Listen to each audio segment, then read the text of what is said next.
And welcome back to the Upside Sports Network. Appreciate you guys joining us here on a Wednesday evening. A lot of news today went down, so without further ado, let's get right into it. First and foremost, LeBron James has agreed to a contract extension for 2 years, $97.1 million fully guaranteed. Comes with a trade kicker of 15% as well. And accordingly, the Lakers have since moved on to trade packages now for a bunch of other players out there, most notably the Indiana Pacers. Seems like the Lakers are now willing to give up 2 first-round picks, the unprotected 2027 pick that we've already talked about at length in multiple videos out there. Make sure you hit the subscribe button, look back at some of the videos for that content. But now they're finally willing to include that 2029 first-round pick, completely unprotected as well, now that they have LeBron James under contract for an additional 2 years. LeBron James does get a little bit of extra security out of this by getting that 15% trade kicker. I believe if things continue to go downward, if the Lakers are unable to be in title contention, that kind of a thing, I think we could see a LeBron James trade, and not at his request anyway, but to a team that's willing to offer the most for him, and that way the Lakers can recoup some of the value that they're losing if they decide to push all the chips to the center, which I think is what they're going to do now that they've locked up LeBron James. So, with that said, let's flip on to Major League Baseball. The biggest news out of baseball today is that Jon Daniels, the longtime president of the Texas Rangers has been fired.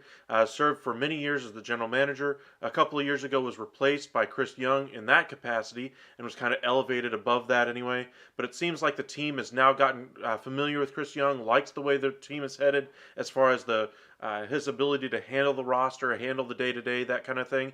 They weren't really sure at the beginning. That's why they kept Jon Daniels around. And I think Jon Daniels had a lot of intrinsic value to that organization.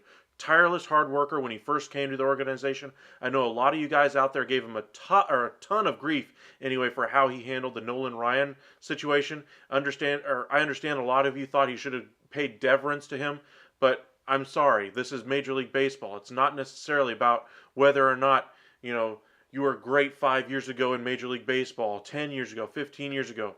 And while it's great to acknowledge those accomplishments, it's about what can you do for me. And I know a lot of you guys thought that Nolan Ryan was the guy that brought in all the success the Rangers had, that led them to the World Series. And I'm sorry, it was not Nolan Ryan that crafted that roster. That would be Jon Daniels. It's all of his doing, and of course Nolan Ryan had a hand in some of that, but Jon Daniels deserves a lot more credit than Ranger fans have given him at any point in his tenure with the Texas Rangers. Congratulations, Jon Daniels, on a very successful career. Would really have liked to have seen you win a World Series there with the Rangers, but unfortunately it just wasn't in the cards. I believe that 1 year you were playing the Cardinals, that was your best, closest chance you ever got, and it's just sad to see your tenure end without a World Series ring as a part of it. But congratulations on a great career, and moving on to the next stage of the Rangers is what are they going to do? They've now gotten rid of their president of operations anyway in Jon Daniels. They've also fired manager Chris Woodward. Odd timing, you might ask, because the decision to get rid of Chris Woodward was solely a Jon Daniels and a Chris Young decision. That decision was made up by the management team there. Chris Young was fully on board with moving on from Chris Woodward. They needed a new voice in that locker room anyway, and I believe they want to bring in somebody with some playoff pedigree, be able to get him over that hump. They want to spend a lot of money in free agency this year as well, so they needed to get a jump on that, and you don't really want to go into the offseason behind the 8 ball, so by getting rid of their manager early gives people who may be interested in the job time to think about, hey, do I want to be the manager of the Texas Rangers, and get their name as far as, or name in the hat anyway, get an interview, those kinds of things lined up a lot sooner than if they had waited until after the season to do so. As far as the decision to get rid of Jon Daniels, Ray Davis, the owner of the Texas Rangers, came out in a press conference today and basically said this decision was already made before the decision to get rid of Chris Woodward was made. They were very fine with that decision as well because Chris Young, it was part of his doing. That was his decision to move on from Chris Woodward as well. Understandably, they're very happy with the production or the accomplishments he had during his career with the Texas Rangers, but they just hope for more. And 6 consecutive non-competitive seasons, 4 straight not really competitive even in the division, left a lot to be desired anyway. And so that's why Ray Davis felt it was time to move on from Jon Daniels and fully allow Chris Young to enjoy his role and fully embrace the role that he was hired on to begin with anyway. What could we expect for him as far as the GM of the as the general manager of the Texas Rangers? Well, now you don't have any of those holdovers left over from the Texas Rangers that maybe Jon Daniels was hoping to give another shot to, those kinds of things. And I think that's what we saw a little bit of today. A lot of news came out of the Texas Rangers. Aside from that news, they decided to designate Garrett Richards for assignment. He was one of the free agent signings this offseason, came over from the Boston Red Sox, had an up and down year for the Rangers. Looks like he was not really trusted in that bullpen, even though his numbers look a little bit better than you might expect anyway. For a guy that's being designated for assignment, I expect a playoff team who needs a long reliever, maybe a team like the New York Mets, who are down a couple of starters right now, need somebody in that long relief role. Maybe Garrett Richards could be an option for them. But the Texas Rangers also released Spencer Patton, moved around a bunch of other contracts in the minor leagues as well. Expect Josh Young to be called up to the majors soon. He's mashing at the AAA level right now. Ever since having that labrum surgery at the beginning of the season, people thought he was going to be the starting third baseman for the Rangers this year. That labrum injury, of course, cost him almost this entire season. But maybe we can see just a little bit of what he has to give the Rangers here at the tail end of the season. And they should spend big in free agency. I expect them to at least get one high-quality starting pitcher and at least one high-quality infielder/outfielder. They have an option of either playing him at third base, first base, or left field, and I believe they will find somewhere to put a big bat in that lineup. They want a contact hitter, somebody who can get in front of or on base in front of their power hitters. They have had very solid production as far as power numbers go. They just haven't been able to consistently get on base in front of that, which has been their downfall as far as run creation, that kind of thing. As far as their record in one-run games, that was all on Chris Woodward. I believe his mismanagement of that roster, mismanagement of that bullpen was a big reason why they are so abysmal in one-run games. I think they're like 5-27, something like that. That's unheard of. Now, I understand some teams are better than others, obviously, and teams that are at the top end of the food chain, like the Yankees earlier this year, have a great one-run record anyway. But now we're starting to see that teams at the bottom end of the food chain, even though you should be bad, you shouldn't be this bad. The way the Rangers have not been able to score or to overcome those difficulties in one-run games is astounding, and I expect them to recover from that next year. So I expect an above 500 team next year for the Rangers, especially with the investments that they're going to make in that starting staff and in that lineup. We'll see what solutions they have, but those are kind of your news out of the Texas Rangers. One former Texas Ranger, Elvis Andrus, who was traded to the Oakland A's in kind of a salary dump move, kind of moving around of salaries with Chris Davis, going the opposite way. He was officially cut today by the Oakland A's anyway, just completely outright. You might remember a couple of nights ago in our daily update on Sunday, we talked about how Elvis Andrus spoke with reporters about how disgruntled he was, dropped a few expletives in that interview anyway, about how he's had a more productive year this year than his previous 4 years, how he seems to be on the uptick, and now the A's, of course, are trying to sell this year, and it's not really about this year for them. It's about the future. They wanted to play a young guy there at the shortstop spot, and I completely understand that philosophy if you're an Oakland A's fan. Elvis Andrus didn't fit the timeline, and I'm a little bit surprised they didn't try to move him at the deadline, even if they had to eat all that money. But now they're still going to eat all that money and get nothing in return. Not that you really have gotten anything of consequence, but maybe you could have gotten a depth piece for him eventually, that kind of thing. But Elvis Andrus has been released by the Oakland A's anyway, and I expect him to latch on with one of these playoff contenders who need somebody to fill in at the shortstop spot for a short-term type of a deal. He is performing a lot better this year, hitting about 240. Now, it's still not league average, but it's a lot better than what it has been the last 4 years. That says a lot about where he's been and where he has yet to go anyway in his career. He's still only 34 years old, but this might be the end of the line either this year or next. The comments that he had on Sunday anyway to that reporter may end up costing him a job, though, this year. We'll see if he latches on in spring training as well next year. But hats off to you, Elvis Andrus. Really enjoyed your time with the Texas Rangers. Great guy off the field anyway. His humanitarian efforts are second to none anyway. Fantastic individual, and I wish you nothing but the best for you and your young family.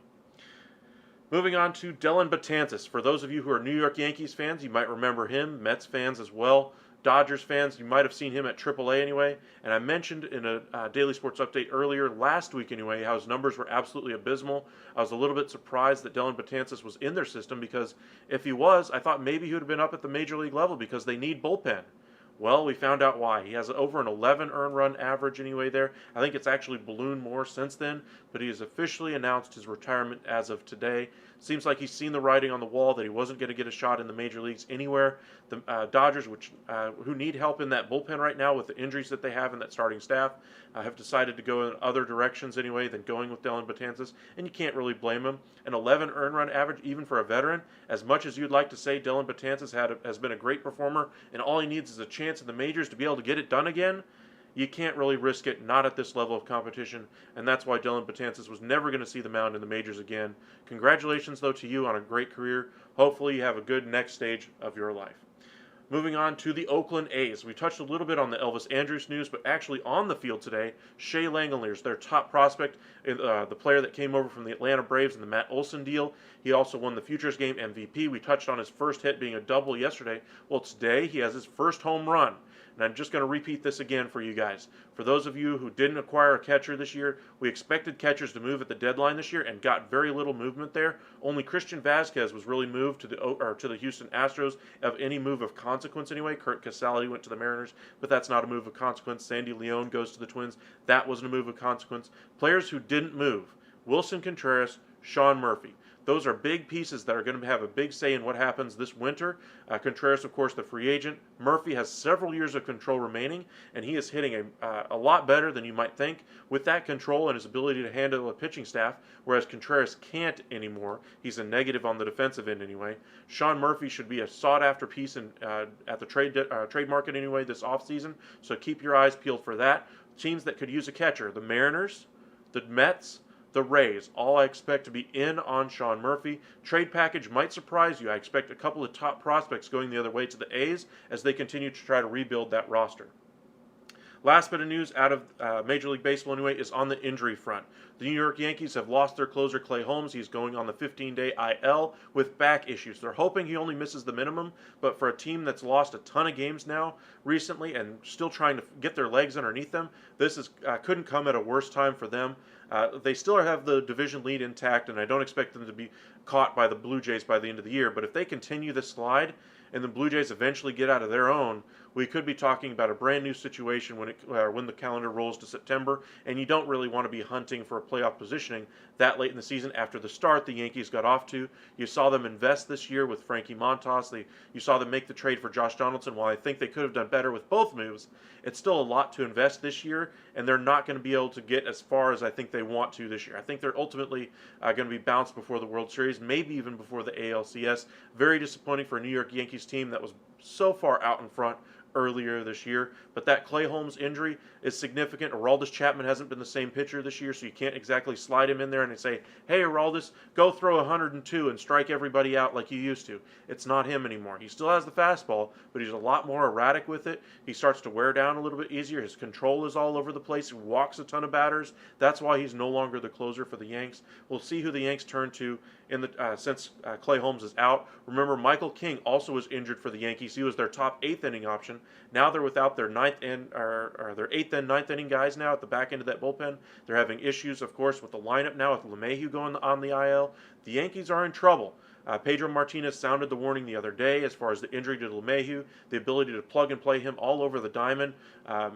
The Yankees have some issues to iron out. I still expect them to win the division, but I'm really wondering if they're going to be able to get even to the ALCS at this point. I do not expect a World Series run, especially after how good this year started for them. I expected that starting pitching to kind of come back, but it's come back way farther than I thought they would. And I'm sorry, Yankee fans, it's just not working out for you.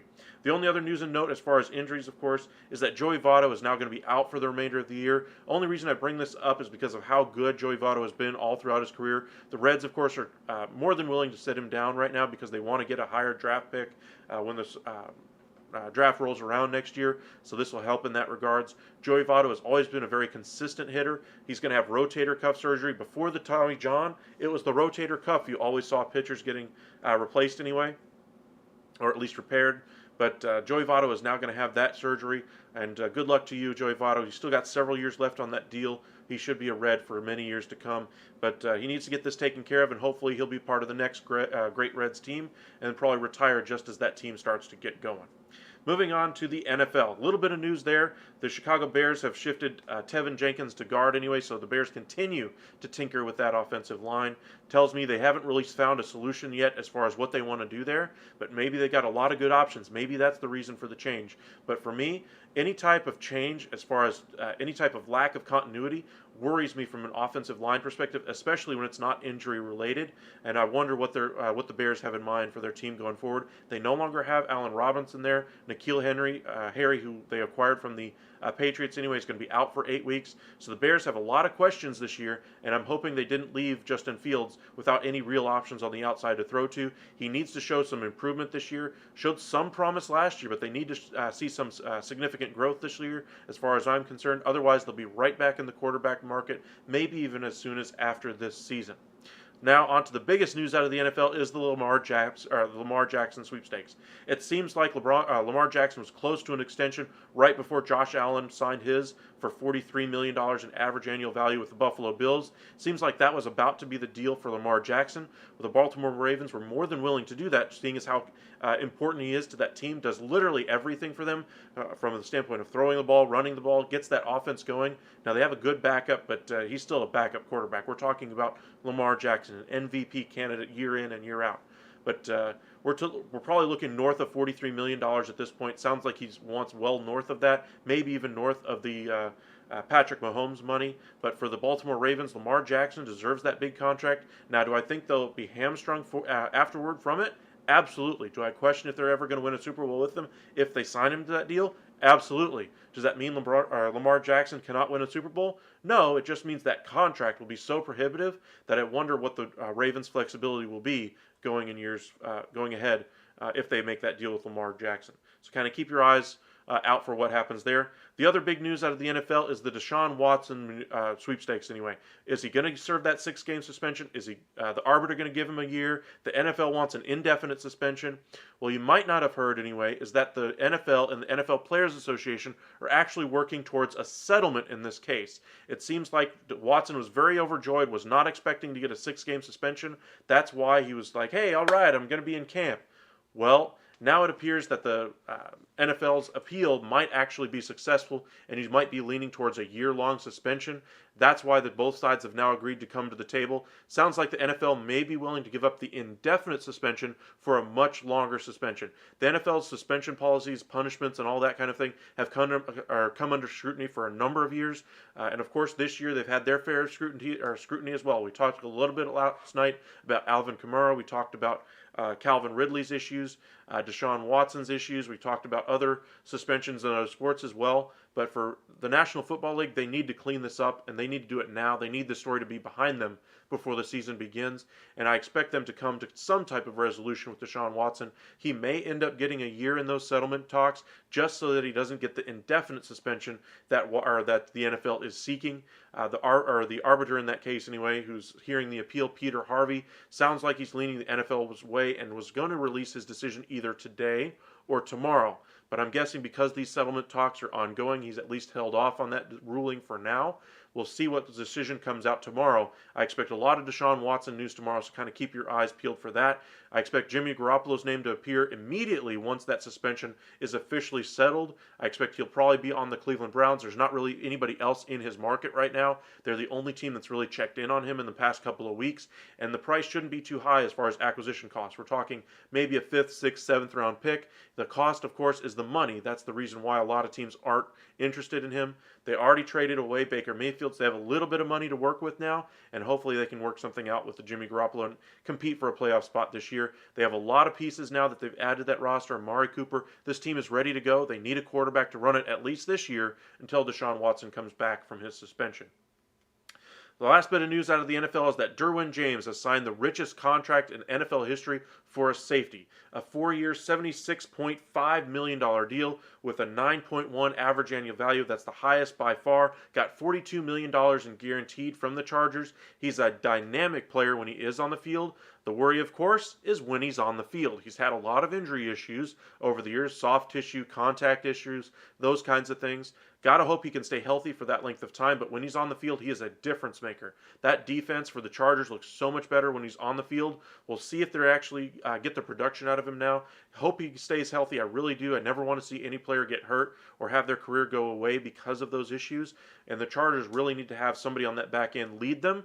And they have a good defensive line. They need somebody back there in the secondary like Derwin James every single day. Not every 5 or 6 games, but every single day. Let's see if he can stay healthy for a 17-game season and eventually an 18-game season when that does eventually happen. But it sounds like this 4-year deal is going to be very good for him and very good for the safety market. You might have heard in the recent history anyway is that the safety market was so low, Cowboys were cherry picking whoever they wanted. Players you might have thought would have gotten $5, $6, $7 million were signing for the minimum for them because there was nobody there to sign them. You look at HaHa Clinton-Dix, who didn't even make the roster for them, was the only one that really went out of their way for. Other players out there, of course, Earl Thomas over the years. We saw Tyrann Mathieu get a good deal. Those kinds of things. We'll see what kind of success Derwin James has, and maybe this could be the new trend for safeties going forward, hopefully getting them paid. For a player who's not been able to stay healthy on the field, for him to get the biggest contract an NFL safety has ever gotten speaks volumes as to where that position could be going in free agency in the next couple of years.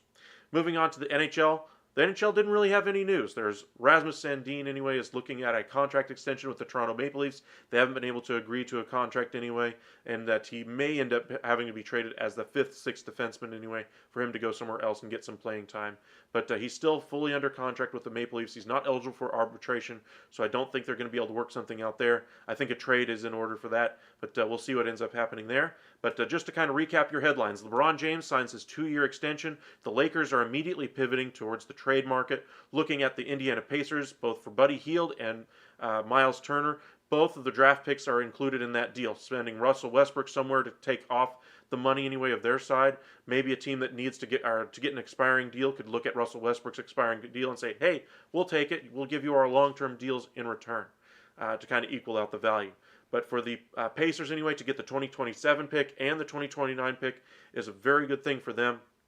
Also look at Kyrie Irving and the Brooklyn Nets. Maybe this gets something done there. But I think if the Lakers had their choice, they would prefer the Miles Turner and Buddy Hield route as opposed to the Kyrie Irving route. You don't really know what you're getting in Kyrie Irving, but you do have proof of concept in the fact that Kyrie Irving has played with LeBron James before. We know that it works. It resulted in a title. So maybe having AD, LeBron, and Kyrie there would lead them to another title. But if that whole thing doesn't work out, LeBron got a 15% trade kicker in his new deal. So if they, again, miss the playoffs and they're just looking like, the worst team in the Western Conference anyway, or one of the worst, they can quickly turn and flip him, and he still makes a good amount of money, even though he'll no longer be in his preferred destination of L.A.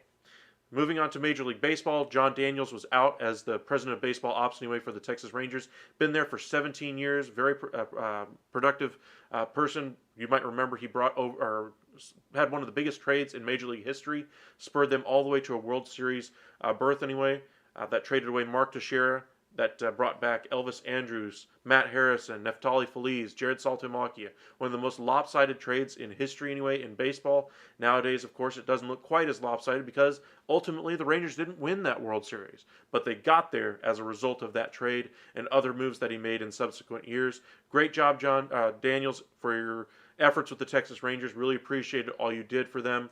But it's just time for you to go. And it was time for Chris Young to really take over the reins and lead this team into the next era of Rangers baseball. They fired their manager, Chris Woodward, a couple of days ago as well. So this is going to be a fresh team going forward. Corey Seager and Marcus Semien are your aircraft carriers right now. And they have a ton of money to spend next year. You saw them invest $500 million in free agency to 3 players last year, John Gray, Corey Seager, and Marcus Semien. They have $75 million in payroll just for next season to give out to other players as well. So that's a player on a $30 million deal. That's another player on a $30 million deal, and another $15 million on another deal. So kind of keep your eyes out for the Texas Rangers in free agency. I expect them to at least get one great pitcher and one great bat. Probably re-sign Martin Perez and tinker around the edges the rest of that roster. But they're ready to go. I expect them to be around that wild card playoff race next year and hopefully battling for playoff contention anyway and on into the postseason. That's what their owner Ray Davis said at the podium today, is that 6 consecutive non-competitive years just wasn't good enough and they needed to make a move at the top. Jon Daniels, unfortunately, is the odd man out. And now that Chris Young has had time to learn underneath Jon Daniels of how to operate a team, the inner workings of the mechanics of how things go from day to day, he now has the ability to handle those duties for Jon Daniels, take on that responsibility, and put his full imprint on this team, which is exactly what we saw today with the Rangers releasing Spencer Patton, designating Garrett Richards for assignment, making a bunch of moves on both the coaching staff and the minor league and major league roster. Chris Young immediately making his moves felt. Of course, the New York Yankees have lost their closer Clay Holmes for the next 15 days as well. Unfortunate for them is because they're in a massive skid right now. They need to pull up from it. Otherwise, they're going to be in fear of having the Toronto Blue Jays at least start to close that gap as we narrow them as the month closes here. You don't want to be in a race going down the stretch here with the Toronto Blue Jays, because I think the Blue Jays would win that if they get down to that level. But I still think the Yankees end up taking the division. Got to wonder, though, if they're able to correct it in time in order to save their season, because of how good that team started out. They've played just as badly over the last month anyway. Their starters have over a 4.5 ERA. They're having a lot of injury issues now, both in the bullpen and in the lineup with DJ LeMahieu going down. Their hitters aren't hitting like they used to. Matt Carpenter is out for a couple of weeks more as well. So the Yankees are going to have to do some soul searching and figure it out. The AL MVP Aaron Judge is going to have to do something to rally this team around him. Even players like Anthony Rizzo are having dugout outbursts. Never see that from Anthony Rizzo, and that just tells you how bad things are in New York. We'll see if they can correct it. But that's kind of your headlines for Major League Baseball anyway. And of course, the NFL, Lamar Jackson's contract extension still seems to be the talk of anyway. As far as quarterbacks, we'll see if they get it done. Sounds like it's going to be north of $43 million, north of that Josh Allen money anyway. Probably in that $45, $47 million range, even above Patrick Mahomes. We'll see how much guaranteed money is in that deal. Speaking of guaranteed money, quarterback Deshaun Watson is apparently speaking with the NFL Players Association and the NFL as far as talking about a settlement in the NFL's appeal to try to increase his suspension anyway. Sue Robinson, the arbiter who gave him that 6-game suspension anyway, had that challenged anyway by the NFL. They're seeking an indefinite suspension. It sounds like Peter Harvey, the legislator in that one, is leaning towards the NFL. So that's why both sides have now come to the table. Maybe this ends up being resolved in exactly a 1-year suspension to at least say, hey, we did something a lot more significant. But the NFL is going to have to clean up their policies as far as punishments, suspensions, those kinds of things, because it's not very even right now. You look at the punishments for Calvin Ridley, Alvin Kamara, the non-punishment, even though they have it on tape of what he did, physically assaulting a guy, felony battery. There's no question about it. He admitted to it. He apologized to the guy afterward, even saying, sorry, I heard something. I immediately flipped off the handle. It wasn't even the guy that said it or did whatever it was that set him off. And Alvin Kamara severely injured the man. The man had to go to the hospital and was in there for a while anyway. So we'll see what ends up happening there. But it sounds like he's not going to get that indefinite suspension, or the indefinite suspension anyway, or at least put on the commissioner's exempt list, like we've seen other players do with similar types of problems in the past. Adrian Peterson comes to mind, where he missed 2 years because of because of being placed on that commissioner's exempt list, and then the year-long suspension afterward. Kamara is not going to get that treatment, so I don't understand the levels of inconsistency the NFL has. Last bit of news anyway out of the NFL is that Derwin James has signed the biggest contract in NFL history for a safety, a 4-year, $76.5 million deal for Derwin James. Gotta wonder if he's able to stay on the field though, because he hasn't been able to his entire career so far. But when he is on the field, he is by far one of the most dynamic players we have seen ever play that safety position.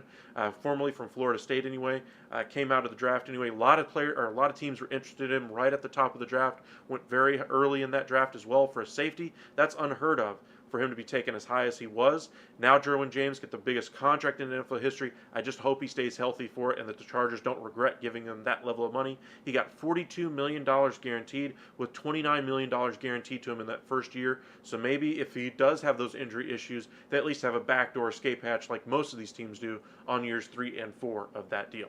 But thank you guys again for joining us here for the Daily Sports Update anyway. Make sure you hit that like on the video, hit the subscribe button. That way you don't miss any of our updates that we're going to do.